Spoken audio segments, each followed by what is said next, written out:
thank you for joining us again for the first of our week events, which are our theme is Unite for Change, Reshaping Policy, Perspective, and Practice. And so we're going to spend the next couple of days really talking about how do we make big change in higher education. We're at a unique moment right now in the country in higher education, and there are lots of opportunity and lots of things are happening. But working together is how we know that we'll be able to make optimum gains in this unique time period. So let's start with, you know who we are. We have an alliance of 48 members, and as CCA, our strength rests in our alliance. So what we want to use is our collective power to disrupt systems and promote and sustain systems that promote and sustain systems of inequity.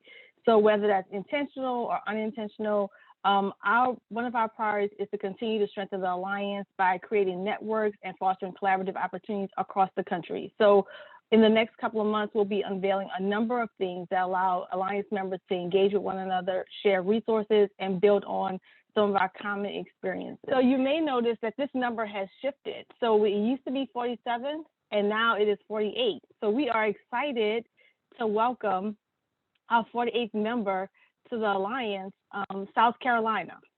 And so we can just, in your reactions button, let's just do a little shout out and a clap to South Carolina.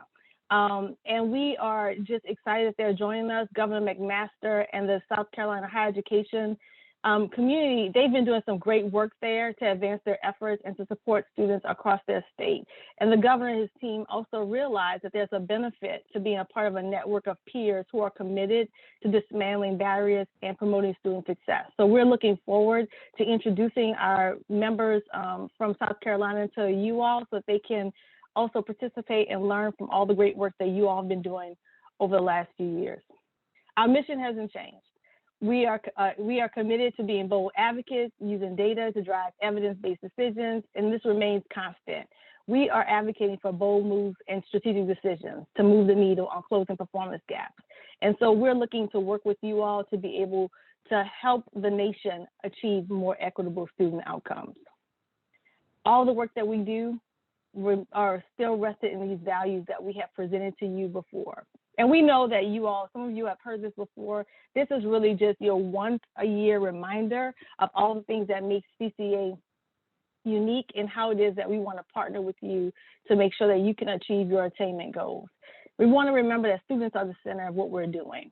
We want to, it's necessary for us to address structures and systems that frame our work. So what are the things that we are doing and how are the systems set up to allow us to be able to accomplish the goals that we have? Data has to lead our decision-making practices. It's important to know that we need to have good data and share it broadly. If you have not already met or talked to Charles Ansel, which would surprise me, but he's our VP for Research Policy and Advocacy, it's important that you or your data lead make a connection to him. He has created a number of communities of practice around student information systems, around post-secondary data partnership, and really working with those groups to address the data challenges that they're having and to share the things that they have learned. So those groups have been extremely productive in being able to help one another to work through some of the data challenges that they have. And Charles has a meeting later this week. So if you haven't connected with him, please do that. This also speaks to our commitment to and our efforts around system-wide collaboration, because the communities of practice is a way to build on the alliance and to use that collective power, collective knowledge and experience to be able to move all of our agendas. And then, of course, always CCA is looking at scale. So we want to look at what is happening not only at the state level, but the system level and the institution level. We want to know, what are you all doing that is phenomenal? Because we know that there are lots of things that are going on out there that are making huge gains for your students. So the question for us is, how do we find out what you're doing? So we're able to amplify what you're doing, share what you're doing, and give you a little spotlight for all the work and effort that your teams are putting forth. And so now I'm going to hand off to Dr. Watson-Spiva, who's going to talk to you a little bit about American dreams and how they're fueled by college degrees. Dr. Spiva. Thank you, Dr. Heidel. I truly appreciate it, and welcome to all of you. As Nia mentioned, CCA is still rooted in the same mission and values and keeping students at the center and equity and data as a part of the way that we center our work. As we continue to believe that American dreams are fueled by college degrees, we're very clear that in some ways, not just because of the pandemic, I think it was highlighted by the pandemic, but the dream is in question now. We've had stagnant student success rates. Next slide, please. Growing debt, declining career outcomes. And these are some of the things that, again, have been exacerbated by what we've been experiencing for nearly 2 years. These challenges are not new. But the problem is that although we know what they are, there has not been any significant movement in identifying and implementing strategies to overcome them. And that's what we're all about here with respect to our collective efforts in the Alliance. As we think about our strategies, however, CCA has really codified, as you know, the game changer strategies, and we've added additional strategies onto those game changers, and that really resulted in our pillars for student success. And those strategies revolve around purpose, momentum, structure, and support. And I won't go into great detail about all of these pillars because I know you're fully entrenched in all of these, but I will suffice it to say that at last year's CCA week, we introduced a refined strategy for addressing the structural barriers that impede students from accomplishing their goals. And essentially it was students weren't going to college on purpose. They weren't really being fueled by momentum. So they're entering into the 13th grade as opposed to entering as a college student who has the wind beneath their wings, and they're enrolling in 30 hours of college credit bearing courses in the first year. And then they didn't necessarily have the structure. They didn't have the guardrails to keep them on track for graduation. And then they didn't have the support that they needed to make sure that their basic needs, as well as their academic and other needs, were being provided for them. And they were advised in the right direction in terms of completing on time. So over the last year, we've affirmed internally and externally with all of your help, the help of CCA fellows and others, that this new strategy approach was the right move and actually aligns well with how students are engaging in the collegiate experience. We believe at CCA that higher education has a choice, right? So those who have joined in common cause with us at the CCA Alliance, with respect to the CCA Alliance, have decided that they are different. They are impatient reformers. And if we really want something different, we cannot continue to do the same thing. And so we must find a way to disrupt the system. And that's what we're doing here at CCA, is building a new system that restores the promise of higher education. We're going to either reflect what racial, economic, and social injustices of society have said, or we're going to be an engine of equity, prosperity, and hope. And of course, we've decided to do the latter. And we hope that you will continue to join with us as we make this choice in higher education. So what does this mean? Essentially, our approach has been one focused on systems change, and that means we're reshaping the forces that shape college outcomes. As you can see here, we've talked about policy, perspective, and practice, and essentially our goal here at CCA is to align policy, perspective, and practice so that they work together to create more effective and equitable systems. As a learning organization, we continue to engage in thoughtful discussion on the next logical steps to continue to advance our mission, and we decided that we needed to double down on our longstanding commitment to changing the system. What we've seen is that many have made the unconscious choice to either focus on systems or strategies, but it's actually necessary to prioritize both. If we don't focus on both, we actually cannot make our attainment goals, because our strategy work must be grounded in how we disrupt the systems that have created these inequitable outcomes. CCA is committed, as always, to addressing the challenges facing us from the work through policy, perspectives, and practice.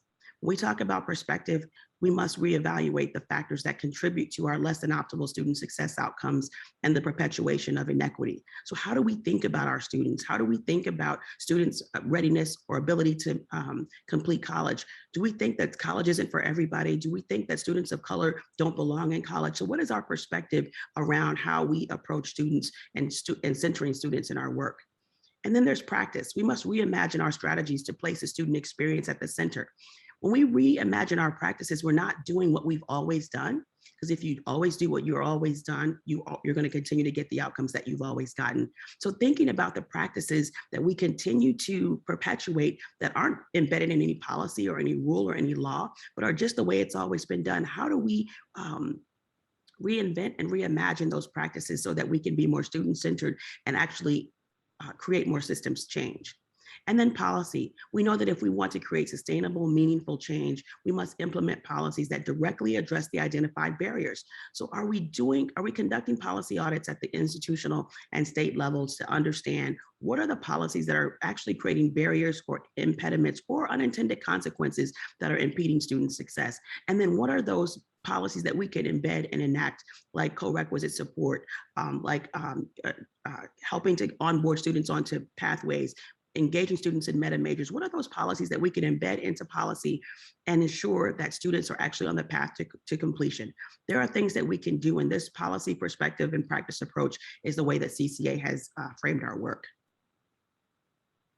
On the larger scale, however, when we think about what we do at CCA, and we've distilled it down to two simple paths, simple but complex paths. One is on building movements, and the other is on transforming institutions. And so essentially, that's what we're doing together as an alliance. We're building this movement with respect to the work that you're doing on campuses and helping us to do at CCA. Those two work they're inextricably linked, and they work together. So the way that we've decided to disrupt the system is through these two pathways.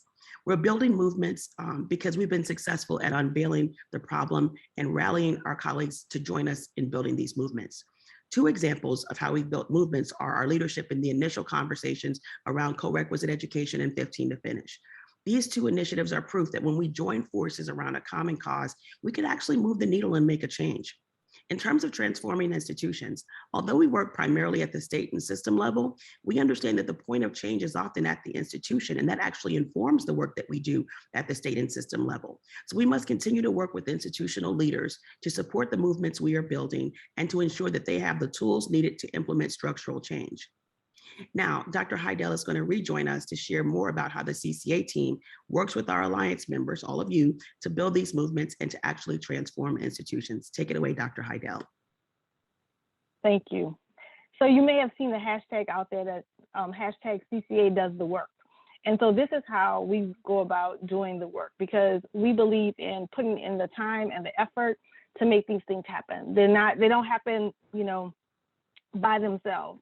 And this is where the work with the Alliance is really critical for us.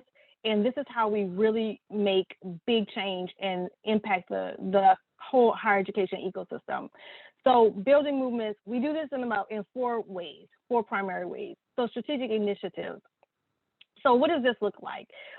Data, equity, and momentum. So this looks like with data, we've long championed the importance of data-driven decision-making. And we're working with a number of institutions and states on the post-secondary data partnership. Not only are you adopting it, but how do you build data capacity on your campuses and in your system so that more than one or two people understand how to use the data, and that you have the right data at the right time, asking for the right questions. So helping people to understand and thinking through that. With equity, always looking at institutional performance gaps, and how can we strategically address those items to be able to make a difference in the populations that need it. And so if you have 1% of a student represented on campus, we still owe it to that 1% to be able to do something that will advance their needs and make it possible for them to be successful. And then with momentum, collaborating whether it's collaborating in metro regions or collaborating across states, but working together to build momentum so that you can get students to our graduation. So what does this look like in real life? CCA members are working with state systems right now to develop strategic plans. And with a couple of these states, we've identified regional funders who are very interested in advancing the initiative on these states. So so that's an example, engaging us, working with us, talking with us, and helping to identify what the need is and where there might be some potential resources to support your needs. Research and insights. So as Dr. Watson-Siva said earlier, we are a learning organization. So everything that we're doing, whether it's at an institution level or a system level or a state level, we're trying to figure out what are we learning, how do we share this with the field, and how do we disseminate this broadly. So right now we have a couple of publications that have come out recently on co-requisite support and the post-secondary data partnership. We have an equity publication that will come out later this year. And all of that is focused on how do we help our partners be able to have a clearer understanding of how to enact policies and practices that can move them toward achieving their attainment goals. Issue advocacy. So through this, we are in the process still of, we said earlier that we have a lot going on in CCA, so we are moving fast at hyper speed. So we have some toolkits that you will already find on our website. So if you are registered with a profile, you'll be able to access it. If you're not registered with a profile, you just have to create one real quickly, and then you'll be able to get all of these toolkits and guides that we've created. But we are creating more toolkits on equity, policy, data, how do those areas impact institutional transformation. And we are making those available to our Alliance members and the higher education ecosystem at large. And another way that we show up when it comes to issue advocacy, in the last couple of months, we've had our strategy director, Dr. Brandon Protas, testify for Nevada, and Charles Ansel has also testified for South Dakota in their efforts to support the work that they're doing around college completion. So we love to do those types of things, So we are available and helpful and ready to help if those things are something that we could be of value to you. And then alliance engagement. So I said at the beginning that the strength of CCA, or one of the strengths, is the power of the alliance. So we have 48 members, with these members come systems and institutions and people at all levels with all types of relationships and partners. And so what CCA has done historically, and what we are looking forward to doing in person in 2022, is getting people together to have conversations, to talk about what the needs are, to see what people's interests are, and finding ways to make networks and to foster relationships across the alliance within the states and also with our community partners. As far as transforming institutions, so many of you may know that CCA was selected as one of the 13 organizations for the Gates Foundation Intermediate for Scale project. And this project has been absolutely phenomenal for a number of reasons. One is because we've developed stronger relationships with some of our partner organizations who also work in higher education. And we've realized that we have a collective power as intermediaries for scale partners to be able to advance the needs of our groups. And then additionally, we've been able to work specifically with institutions to help them identify areas that they could work on and develop in order to change the way that they are doing things that will enhance the work that they're doing. And this is how we do it. We bring all these people together. Now, the reason why I bring all of that up is because in our first phase, we were able to partner with 7 different states for our ISS work. And so our goal is to advance to the next phase, which will provide another opportunity for CCA to be able to identify institutions and states that are really willing and wanting to do work around institutional transformation. So this is going to be a great opportunity, and we're looking for, we want to know, what are you doing in your state? What are your goals? And to figure out how can we partner with you all in order to be able to bring some of these resources to your states. And so if you have questions about that, my email address will be at the end. I would love to have a conversation with anyone regarding those projects. And let me just say one more thing about this. What you'll see in here is that this is a circle where everybody is involved. So with us, everybody has a valuable role. So it's not that one position is more important than the other. We have to work in concert to be able to accomplish these goals. And so we want to bring everybody to the table. So we have chosen to focus on institutions and student populations who have really been left behind in some of the college completion efforts. So we know that in the past, some states have received a lot of shine and other states have not been able to benefit for some of the resources that have been available. And so what we've been working on is with a number of these states is helping them to develop their attainment plans and strategies so we can figure out whether through regional or national philanthropic partners who's out there that might be able to support the work that they're doing. Because we know that with limited resources, some alliance states were not provided the opportunity to participate in things like the $1 Million Challenge. But we want to talk to you and figure out what do you need and where can we help and support you?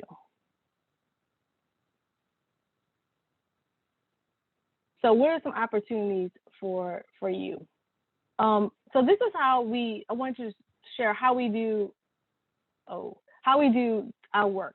So this is the process of how we do our work. And some of you are familiar with this, but we work together to identify what are the things that are causing challenges and what are the opportunities that exist. And then bringing people together. So in the transforming institution slide that was the circle, we saw that we had a diverse group of people who are present in the conversation because we know that everybody plays a role. So how do we get people together? And this is something that we've been told that people really value, right? That CCA historically has brought people together to have conversations when sometimes, even if you're on the same campus or the same city, you haven't been able to find the time to do that.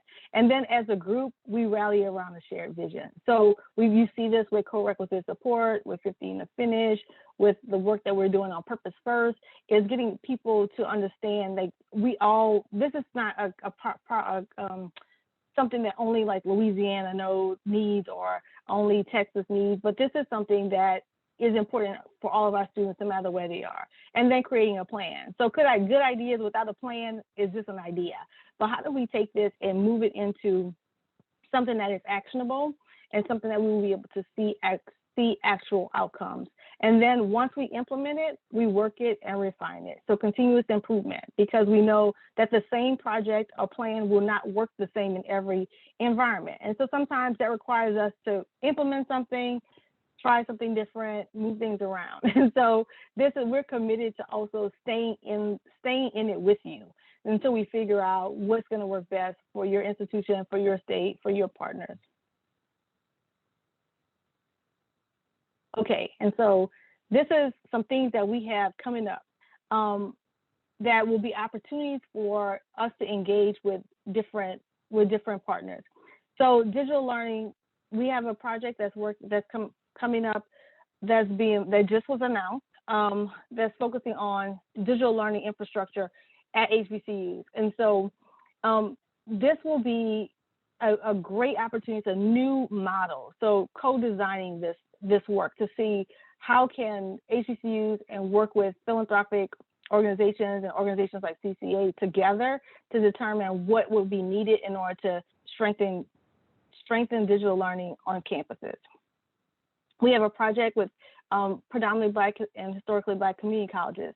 So with this one, you might have one or two institutions in your state. So some of these projects are not state projects, but even if it's an institution-based project, we are engaging institutions across numerous states. And so, and if any of these you want more information, you can please just reach out to me.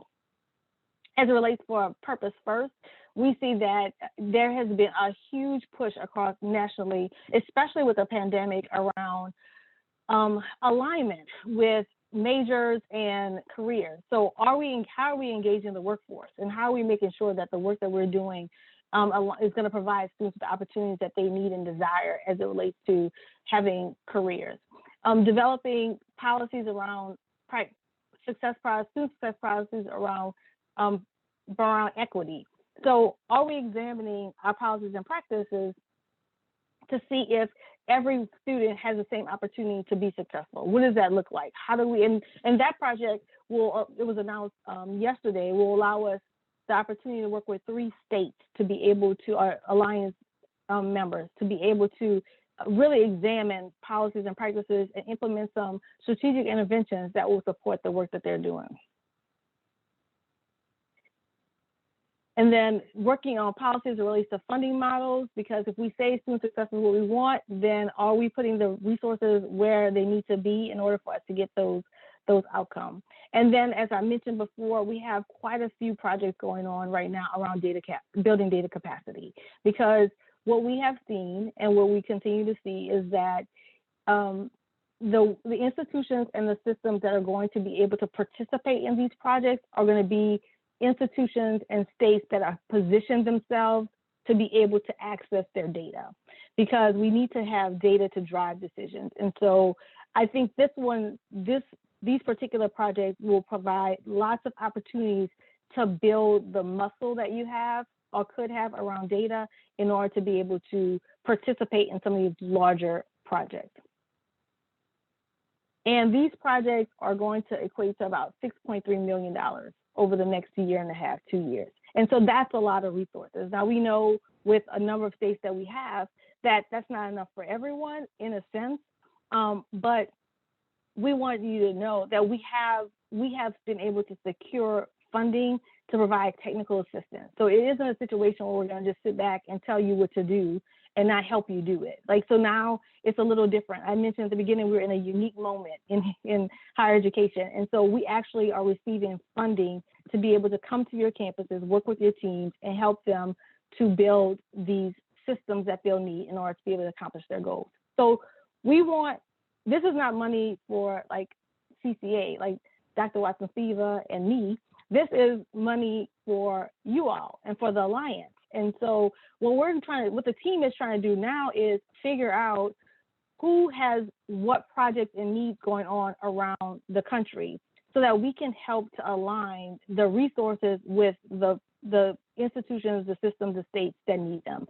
But what that really means, and I've said this a couple of times, what that really means for us is that we have to really have a clearer understanding of what's going on in the state. So letting us know what you're trying to accomplish, engaging us in a conversation, letting us help you make your plans, and then it'll position us to be able to respond to some of your needs. So y'all have mentioned previously that this is what made CCA, valuable, is getting together, having conversations. And so in 2022, these things are coming back. And so we want to let you know that to look for them. We're trying to figure out where these events are going to happen. And so we would love to have some of these events in your state. So let us know.